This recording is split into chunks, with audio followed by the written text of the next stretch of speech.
As far back as I could remember, music genres as a concept were never really something I understood all that well. By that I mean I could always grasp that music was this large ocean with all these different forms of sea creatures and sea anemone and sharks and plastic and whatever the fuck this thing is. I think part of that is that a lot of the time it feels like people get too caught up into what kind of music there is and what really fits under this genre or doesn't fit under this genre. A good example of what I mean is this annoying website where you put in a band and the website decides if it's emo or not, but its answers are just specifically made to be ones that the person who created the website already liked, and the bands he didn't like, primarily because they're whiny and successful, are not emo in any way, shape, form, or fashion. So I'm not a big fan of genre, especially not when people play this elitist card and try to pretend they know genre better than everyone else because of a bunch of fucking stupid things that they've made up.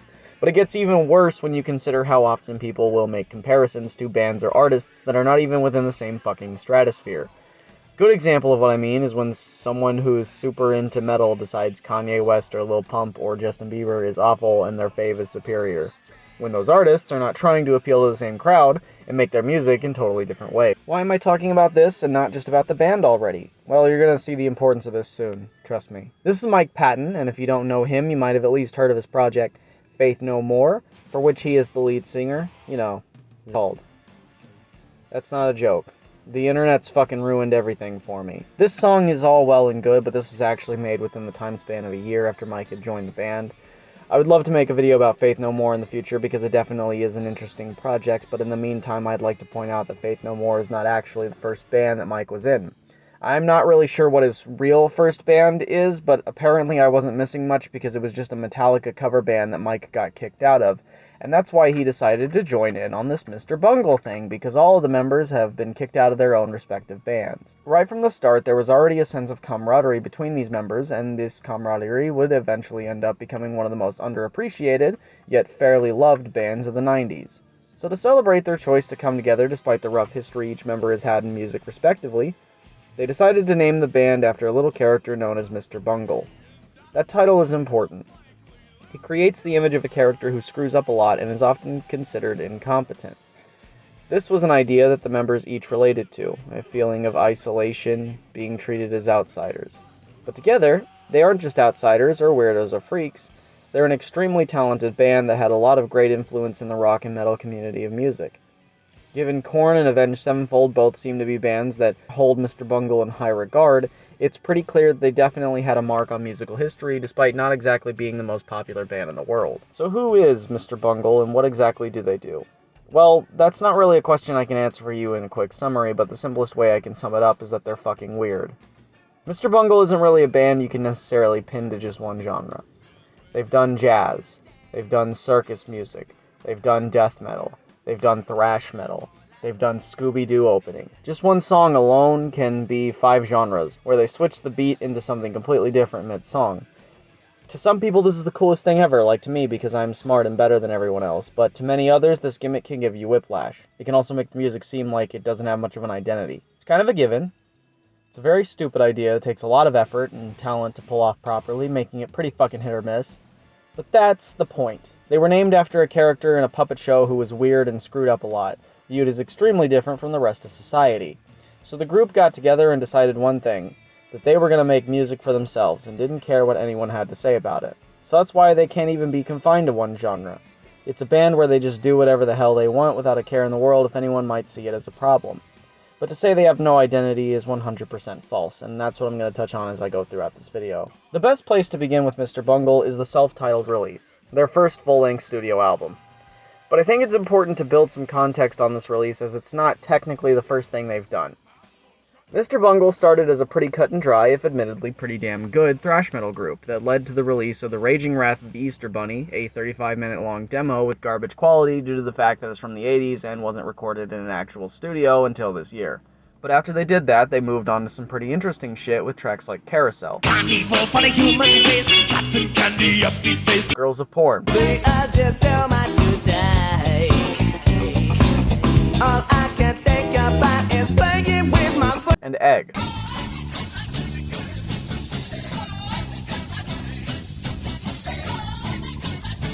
These 3 demos they released were filled with strange songs characterized by a creepy circus aesthetic, but what made these so interesting was the personality being put into them. Every single track on these 3 demos has a specific idea or concept, and every element of the song worked in tandem with each other to pursue this one idea. As we go through the self-titled track list, you'll see exactly what I mean. So once they got tired of making low-quality shitposts, they decided it was time to take this baby to a studio and make a full-length album. So they did, with Mr. Bungle. And if you think this cover looks chaotic and gross, just wait till you hear the fucking music on this thing. This is my second favorite album of all time. And even though it's easily one of the strangest albums ever released, probably weirder than Francis the Mute, which I would say is my number 1 favorite album of all time, although it's constantly in a never-ending battle with Deloused in the Comatorium, there's not a goddamn thing about this album I would make remotely different. I've actually been really excited to talk about Mr. Bungle because I've been so obsessed with them, and this album is honestly the best thing they've done so far. It's a very surreal and strange album, and this is something that we can see right from the first track, quote-unquote. The song starts with pure silence, with the exception of faint snoring. The listener is probably spending this point in the song confused, thinking maybe something's wrong with their device as they turn it up, only to have the shit scared out of them by this avalanche of noise that comes crashing down. Vicious guitars and this ear-piercing piano with this violently aggressive sting to it, and we're presented with our first lyrics. This descriptive lyricism builds the imagery of a man with no limbs, but an insanely acute sense of smell. According to Trace Bruans, co-founder of Mr. Bungle, here was a spontaneous brainstorm by the whole band during a long night drive somewhere. For some reason, we were obsessing on the hypothetical inner experience of a person who lacks almost all sensory input, deaf, blind, limbless, and with mouth sewn shut. Everything he experiences is tunneled through a highly developed, almost miraculously compensatory sense of smell. The character sits on a throne overlooking the rest of the world with his remaining otherworldly senses. The juxtaposition of his good abilities, the ones he lacks, makes him seem like an enigma, even to himself. He can't function like a normal human being, so he does a shit ton of hard drugs, which might explain the demented circus reggae with the usual metal, jazz, and rap rock influences scattered about. But I love the trippy, distorted tunnel of sound that gets complemented quickly by a devilish guitar just dancing on top of it before we're given our next lyric. The character is thrown onto a trampoline, but this begs the question as to, by who? Is it some sick torturer who's trying to cause pain and anguish to a man already suffering? Could it be a parent that was simply trying to let him experience a normal activity with the other kids? Well, Mr. Bungle says it doesn't matter. What matters is how entertaining it is to watch. I love how the song changes at about 2 minutes into it, what with the bass line and the added vocal hook. You're given this chill rush before he just smashes you in the face again and again with these loud booming notes. But the best part is the syncopated way Patton ascended the chromatic scale on the second line. It's just amazing. Because of this lack of sensory input, he probably doesn't even know who he is. Who could he be? Well, he isn't anybody, so he may as well be everybody. He's considered the bottom of society, being a mangled, disabled pile of flesh that needs to be taken care of, but at the same time, he's on top of the world and looking down on everything in it. The drugs are the only thing that make him feel alive. Everything else just reminds him of his own putrid existence.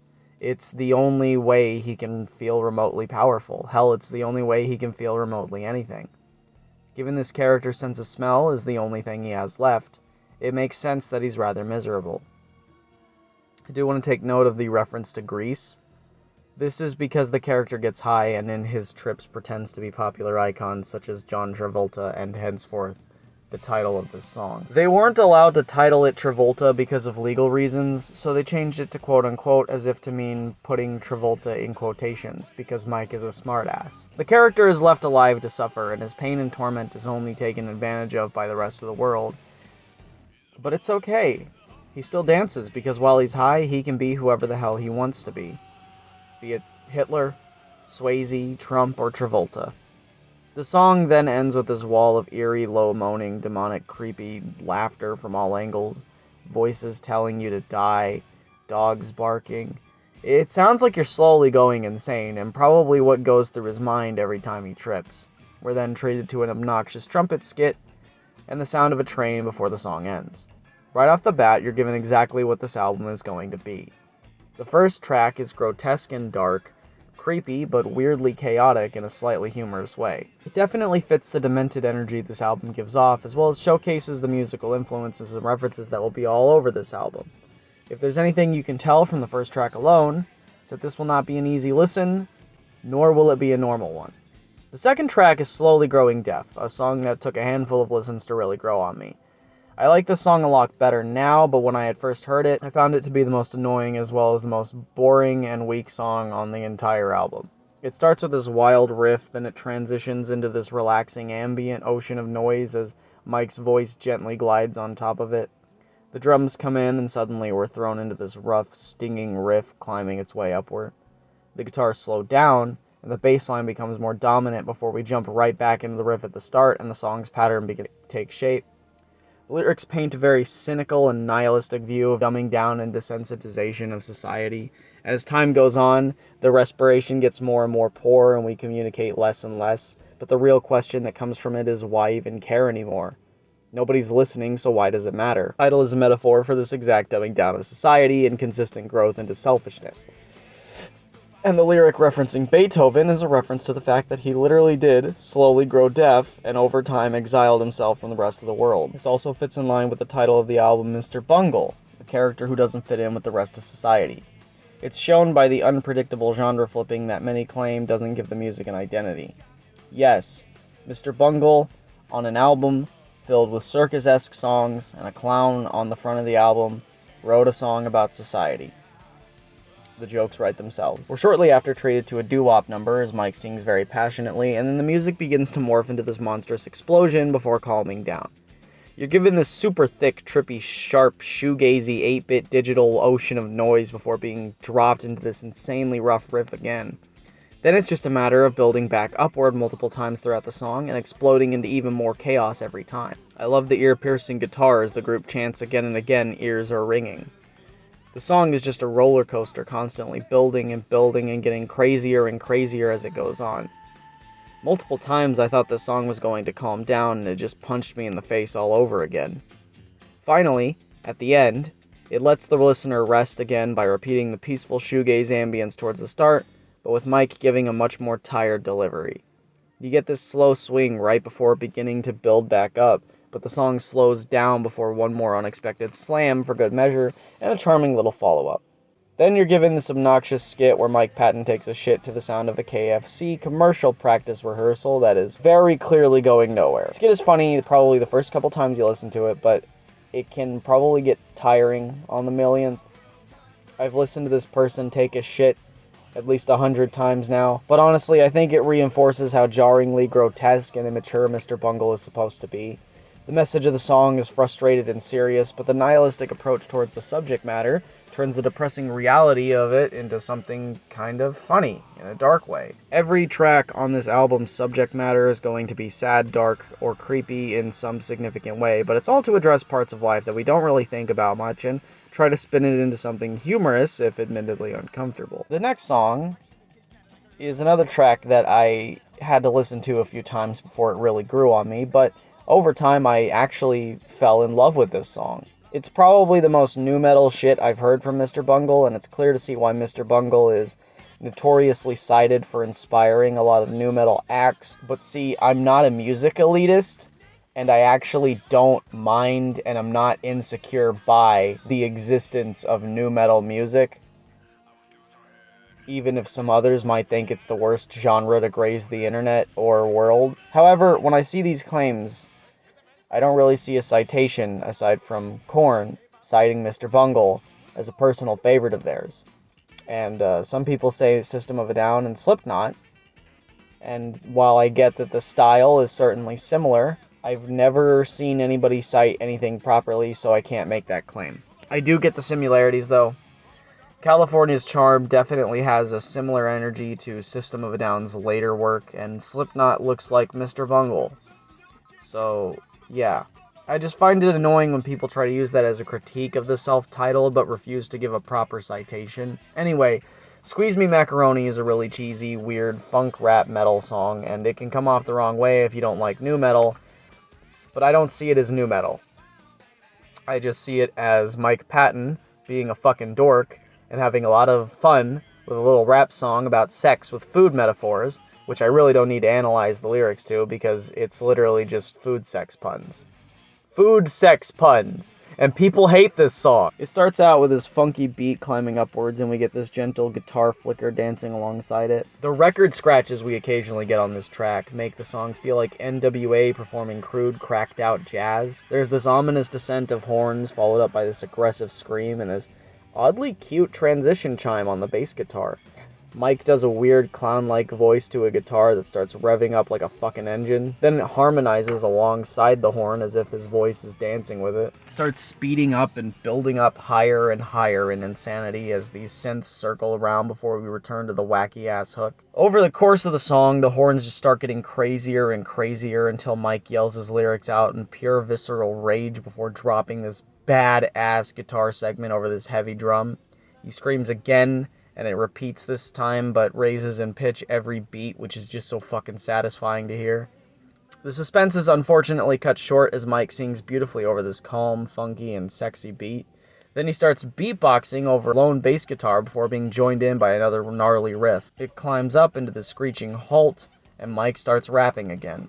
Towards the end, he starts singing, "We came to party down your throat," over this fucking insane guitar segment as the song slowly fades into this obnoxious screaming skit at the end with lines from Lynch movies being played. Then you hear some guy masturbating or some shit. This is the song that gave me the impression that this is going to be a pretty damn immature album. I already kind of got this impression from the shit skit at the last track, but it was basically at this point where I was already saying, yeah, no, this album's pretty damn immature. The lyrics are fucking disgusting and just awful, and if your mom read them, God save your soul. But they're effectively disgusting because they're meant to be. I don't mean that in the sense that they're bad.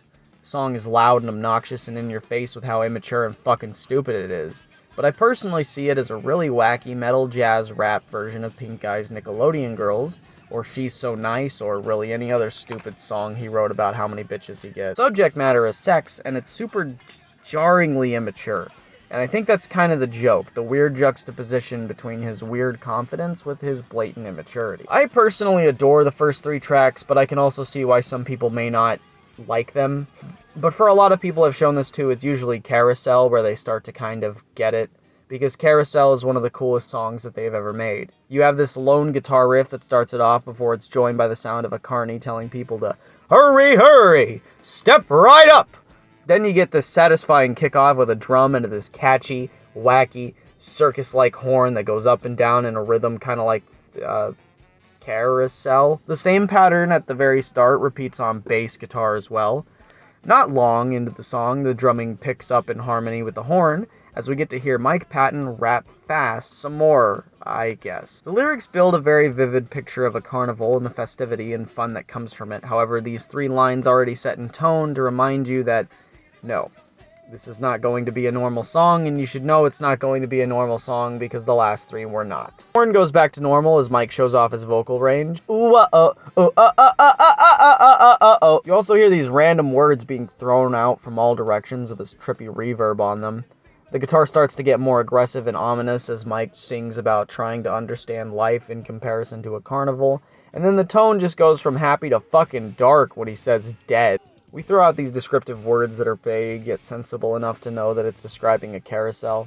It isn't quite until the word fatality where the lyrics start to get more grim.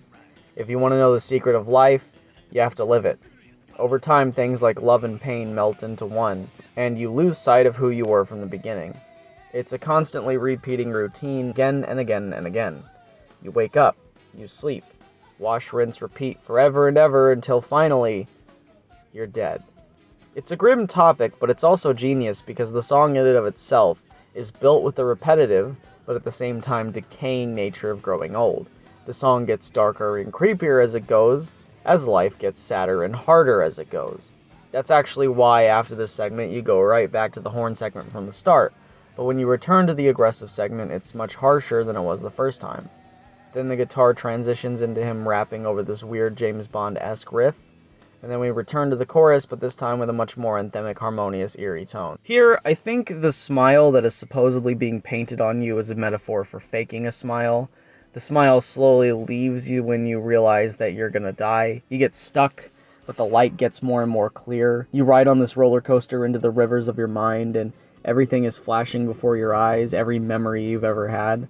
The vampire effect is a brand term. What this has to do with the song, I'm not very sure. It's a very unique use of the term. I didn't even know about any of this before I did this video. But what I think he's trying to say, and this could be a reach, but shut up.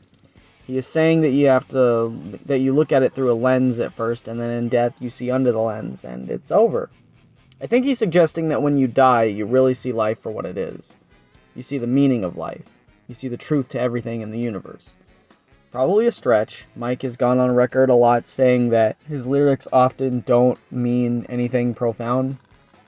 So make of that what you will. I like to interpret things, so shut up and let me have some fun. The song slows down to the tune of an actual carousel with some occasional wacky cartoon sound effects and Mike's very soothing voice, but it starts to get more tense and fast before we start puking, and then we return back to the horn and repeat endlessly to the sound of psychotic clown laughter from all directions. Then it fades into this distorted version of the slower segment, and we end it off with a cute little 8-bit chime that kind of reminds me of the victory theme from Final Fantasy VII. This is the point where he dies conceptually in the song, and all he hears in the end is his life laughing at him. It's compared to the nauseousness of being on a carousel. You know, if you had motion sickness, which if you do, you're going to get a lot of whiplash listening to Mr. Bungle, so why are you even here? No, but in all seriousness, the puking part is basically when he dies, and the laughter, it's just so chilling and creepy, but cool at the same time. I mean, what a finish. I can't think of a better way to end the song, honestly. It's so cool, from the lyrics to the fucking badass sound. It is an absolute blast from start to finish. The next track is Egg, which is a song about the chicken and the egg paradox. It starts with this distant madcap guitar strum as Mike's voice fades in. The song speeds up as these King Crimson-esque horns dance over this 4-note bass riff and all the members chant Egg. I think much like Carousel, this song is a bit of a cynical take on life, but in this case is a lot more concerned with the beginning as opposed to the end. I would argue that this one is a much more nihilistic approach to the subject matter, characterized by the whimsical childlike melody towards the end, which is later restated as blah blah blah. In some way, the narrator is making a comment on the subject, on his subject, or self, or humanity as a whole, suggesting that maybe it's all pointless. You have this incredibly ominous and distorted riff that soon gets accompanied by this spacey, chilling guitar squeal. He does this taxi driver accent, and it's super fucking goofy and jarring, and then the distorted riff is soon joined in by these menacing horns that build up. The storyteller is entertaining the concept of discreteness as a general rule. Like an egg, he's bubbling hard, dying, cooking, and becoming one with the water. Essentially, the frog stops to be a discrete substance and coagulates with the heated water that he's lowered in. Mike then asks how you could know he was looking at you when you don't look at him. How can you find the answers when you don't even notice they're staring you in the face? It returns to the wacky guitar strum from the start, and the order kind of repeats itself. This is actually, honestly, the most repetitive song on the album, but it's meant to be repetitive simply for the fact that the concept is about a paradox that never ends. We switch into this aggressive riff as the song jumps back and forth as Mike's voice, drowned in reverb, sings about the fetal stage of development. We then get dropped into this chilling fall downward as the sinister guitar note glides down over this aggressive drum and bass and Mike yells out angrily. Then we return to the childish segment, but this time a little more unhinged with this chaotic piano transitioning us back to the riff at the beginning. Then the song slows down with the horns blaring randomly as they fade out over the sound of an egg cracking. These lyrics are a little confusing, but I mostly think this is Mike Patton talking about childbirth. It feels like you're intruding on your mother's body just for being born. He compares it to a tanning salon, but implies that you're encroaching the egg that you're in. Perhaps the egg is a metaphor for life itself and how people try to ignore the mysteries of it. I mean, tanning salon and the lines about cooking earlier, basically he's saying that this nihilism and the lack of care is slowly burning you to death. At a certain point, you're gonna need to get the fuck out of that tanning salon. Yellow and white are obviously colors from an egg, which he uses to compare to love. If egg is a point of life, then yolk is love and the shell is sex. People always have sex thinking it will fulfill them like love will, and it usually doesn't. He then cleverly compares it to fertilization. The riff speeds back up as Mike sings about the metaphorical egg cracking. his voice still drowned in reverb, but this time a lot more demonic and chilling. You have this aggressive death metal growl over this creepy falling segment, then they play the beginning segment all over again but reversed, accompanied by a scream, only to return to the King Crimson-esque horn. Mike sings about the egg-chicken paradox as the song speeds up, before he begins to go crazy from the contradiction and loses his mind. The crack is a result of us trying to find purpose and failing again and again. It's hard not to crack when you continue to do the same paradoxical routine of trying to improve using shitty methods and never getting any results. Insanity is doing the same thing again and again, expecting shit to change, and it's a lot like the chicken and the egg paradox, which is why he goes through it and starts going crazy. This backwards segment as well is obviously important too, as it emphasizes the beginning juxtaposed to the end, and thus the never-ending cycle. The beat crashes downward with agonizing reverb screams from all directions, and the horns go fucking crazy. You have this tortured yelling over this slow, doom and gloom riff before you get punched in the face with a swift 4-note motion. Soon you're joined in by this distant wave of piano notes splashing across. Mike cries out and gets crazier and crazier as he repeats the phrase, "There's no place like home," again and again. There's a point where he growls like a demon, or the sequence of all the instruments playing random noises like they're tuning them. The song quiets down, and then jumps right back into the insanity too. We get this weird, kind of retarded segment where Mike sings random bullshit and the other members just kind of do their own thing. He giggles and then pretends to start the song one more time, only to laugh and stop. I think "There's no place like home" refers to a sort of desire to return to the womb. It's open to interpretation, honestly. I think that's what's so cool about it. Every song is about multiple things while also being about pretty much nothing. The song ends with this 3-minute section of the members getting on a train and then jumping off of it, and a lot of people have shown this too, have said that this really doesn't need to be here or be this damn long, especially since you can barely hear these dudes talk as it's drowned out from the sound of a train, but I actually like this skit as I feel it's integral to understanding Mr. Bungle. It's also halfway through the album, so I kind of see it as an intermission to take you away from all the insanity for just a bit and let you relax for 3 minutes, because honestly, with how much bullshit this album throws at you, a break is pretty warranted. The first 3 tracks took a few more listens before I could vibe with them. Carousel was the song that made me realize it was a good album, and Egg made me realize that it was in my top 10. But Stubb was the song that made me realize that it not only was a 10 out of 10, but Mr. Bungle was going to be a favorite to rival Mars Volta. This song is the most well-done thing I think they have ever made. It's the first one I send people who ask about Mr. Bungle, because in my honest opinion, it is an example of them at their absolute best. I'm not even joking when I say that this is my absolute favorite song of all time. It starts with this cute, kind of somber piano accompanied by synths playing this real upbeat and happy melody. Mike sings in a real lighthearted, soft tone about a puppy, and a bunch of cute, cartoonish voices sing out "Family."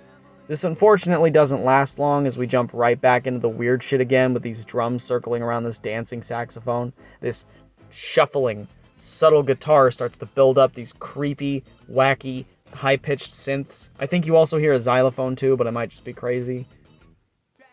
These distorted pianos just start to raise in elevation, and then the higher notes start to get a lot more demented and visceral with their execution. It just fucking hits you like a truck every single switch up with how much it's beating down on top of you with its sound.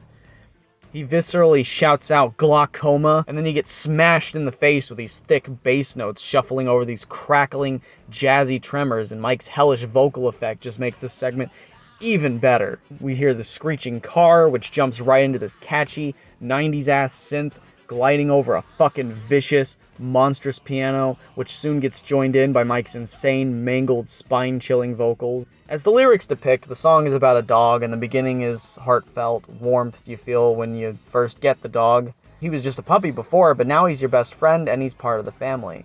The car crash sound effect, as well as the reference to glaucoma, depicts 2 very different conclusions to the dog's life.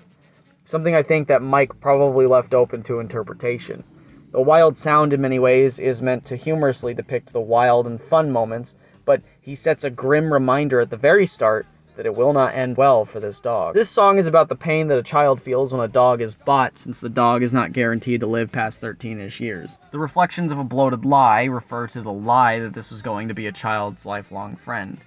In the end, the child was doomed to face the pain of losing his dog the exact fucking minute they bought him. When you look in those cloudy eyes, you see that dog's entire life leading up to this point. These 2 lines are part of a conversation the kid is having with himself.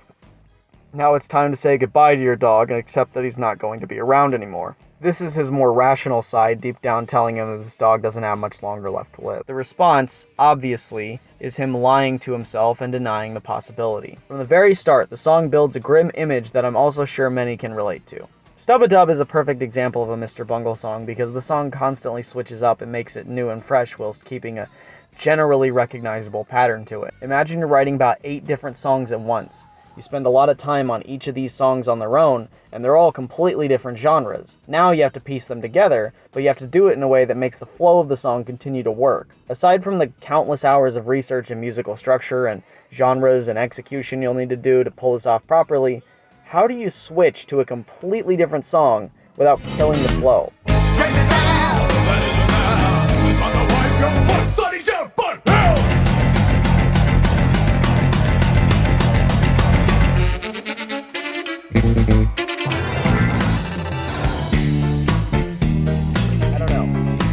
Mr. Bungle seems to pull it off pretty fucking effortlessly. We have this build up into the second segment before transitioning into this 2-note piano chime. Then it jumps back into the insanity as the song violently races downward. Then the beat switches into this funky ass guitar riff and an adorable drum beat accompanying it.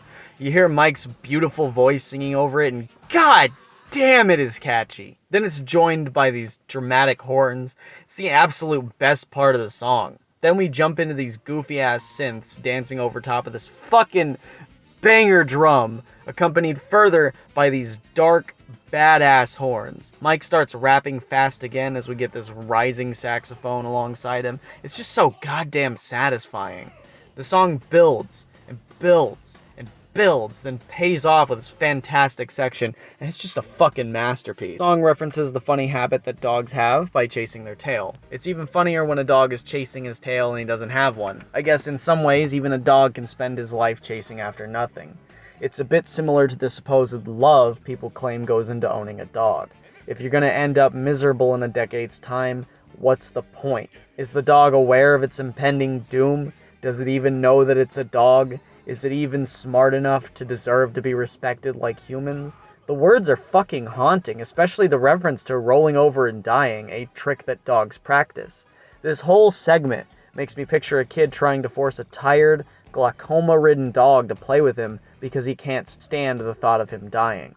This line especially is just grim and dark. It makes me feel a chill every time I hear it. We hear Mike's voice climbing up over this descending guitar riff, and it's just really jazzy and nice.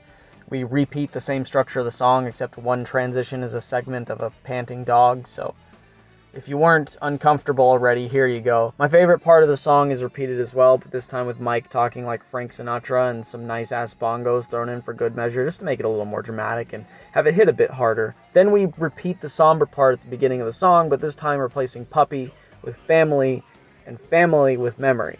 It reinforces how inevitable this fate is, and the crying from the lynch scene at the end helps the concept and mood a lot, I feel. Definitely makes sense as to why they call this avant-garde metal. Stubb is a song that was so good that when I heard it on full blast in my car, I shouted fuck at the top of my lungs because I could not take the heat. This music made me lose control. This thing is a fucking banger, dude. Like, I don't even care if my venting is annoying. Fuck you. This song is fire. Speaking of fire, the next track is called My Ass Is On Fire. I want to get the lyrics to this one out of the way only because the song's lyrics were not really the main focus. I've tried to investigate what it's about, and all I could really get is people saying that Mike Patton said it didn't mean anything. I get it. You know, Mike's lyrics most of the time really don't mean anything. I've been compared to a literature teacher before, but I mostly just want to implement how good his lyrics are, even though they don't typically mean anything. This is a video about why the self-titled album is one of my favorite albums of all time and what the music means to me. The tracks up until this point have all been songs about death, loss, suffering, pain. In my personal opinion, I think My Ass Is On Fire is the character relaying the pain of pretending to be happy in public. This is at least the meaning that I got from studying the lyrics, And yes, it's probably a reach, but it's why the lyrics to this song actually mean quite a bit to me. They depict things such as carving a smile onto your face, how everything is great but you're suffocating. It has lyrics about paraplegics and inhuman liars, his incoherent ramblings of redundancy as he slowly goes insane, the chilling, visceral tone of him shouting, "Don't you fucking look at me." It really feels like he's stuck and slowly going mad from it, but he can't tell people about it, so he hides it deep down. Liar, liar, pants on fire. Therefore my ass is on fire. It's just a thought. The lyrics aren't really that important here, so we can just move on to the song's sound. Right off the bat, it jumps right in with this vicious, sharp, crunchy guitar riff stabbing you again and again. There's some subtle bass notes flickering off of it before we get bombarded with these aggressive screams on all ends. It transitions to an ominous guitar, and then it alternates back between that and the sharp riff. We smooth out in this slower, more straightforward riff with aggressive piano stings and rhythm with them. Very 90s-ass bass line as Mike's voice subtly shimmies its way in. Then he gets joined in occasionally by a wacky, narrow horn and some fucking crazy ad-libs. His voice begins to pick up in aggression, as do the horns. Then we switch into straight-up death metal with pure belligerence and abrasiveness on all sides. The beat swaps into this much faster ascending riff joined by more straightforward, menacing horns. His voice is beautiful on the chorus, before the horns come crashing downward and we start the pattern from the beginning. You have this much slower segment, but this time much more unhinged, as Mike gets threatening and aggressive. The death metal section sounds so much more violent and angry this time around. We hear this crazy-ass drumming building up over this loud-ass car alarm. The song begins to slow down into this creepy, gloomy descent into madness as Mike just continues to be Mike with his retarded screaming. The entire song just loses control, falls into insanity, and then just falls apart. We then end the song with a skit of this Mr. Bungle character coercing a woman that works for him into having sex with him, which transitions greatly into the next song. Its significance, I'm not 100% sure of. I don't think it has much to do with anything, but it is an unsettling scene as it's literally a man using his power to get sex. It's pretty fucked up. This next track I'm not reading the lyrics to. You can go look at them. This is actually a song I am super conflicted on, because out of every track in the entire album, this song makes me the most uncomfortable. It's not even that the lyrics are bad. The lyrics are no worse than any other song on here. Squeeze Me Macaroni was much more disgusting than this one. It's the goddamn porn segments. It's the porn skits that they play. Humor to this one is hit or miss, more or less. It's a song about a compulsive masturbator who takes it too far. I love it, because it's literally the Coomer anthem before the Coomer thing was a thing. But also because it's played so confidently when it's about masturbating. This is the least sexy thing I have ever listened to. It jumps into this kick-ass alt-rock number before we start going full jazz as you hear these guitar strums carrying these cartoony horns. You got this slow, jazzy build-up bridging right into the chorus. Then we return to the quirky horns over the insane bass. Mike's voice gets drowned in reverb over top this insane guitar. Then we slow down into this creepy, weird breakdown as the song progresses more and more, because it's not a Mr. Bungle song without some weird fucking shit. We have these faded guitars jumping back into the song from all directions. Then it switches back and forth, just doing whatever the hell it wants, as it progresses and progresses. It's probably intentional to make the song feel like masturbating, especially since it ends in an explosion at the end. The song is a little repetitive and also doesn't implement too much of anything new that you haven't already seen in this album yet, but it's goddamn catchy. I don't even care how immature it might seem to some. It's a funny song, and it's dumb, and it's stupid, and it's well made. The next song is Love is a Fist, which is obviously a song about beating your wife. The lyrics are very morbid but simple, just abuse from the abuser's perspective. You have this trippy, ringing guitar strum that builds into this aggressive riff. We slow down before getting bombarded with horns on both sides as Mike's strongly dissonant vocals echo over them. There's this really creepy section before the song tightens up and morphs into this horrifying crescendo. These guitars screech and squeal violently like they're being tortured over this tight strum, giving the song this insanely chilling atmosphere before it subtly fades into the aggressive horns. I love the amazing fucking horns being juxtaposed to the guitar. We repeat these horns on both sides, but much quieter. There's this super bizarre segment where the components of the song just straight up fall apart, and you hear these distorted vocals from all directions before he asks, "What's love got to do with it?" The crescendo is repeated again with even more horns and angry yelling and cursing from all directions before it builds into the hook. Mike's insane fucking scream sends chills down my spine every time I hear it. Soon, the song slows down with the high-pitched horns gliding over this riff that fades into this nightmarish closer, drowning out Mike's threatening vocals. Then we get a cute little skit narrating a puppet show about a character named Mr. Bungle, probably to emphasize a more innocent side to be juxtaposed with the dark material of the song. It also emphasizes that Mr. Bungle is a klutzy, awkward character who doesn't have many friends. I think in some respects it shows how much the members of Mr. Bungle relate to this character. The next and final track is Dead Goon, my second favorite song from the entire album. The beginning sounds like everyone's tuning their instruments and getting ready as the song slowly starts to take its shape. We begin with this subtle, wacky riff over this creepy descending piano.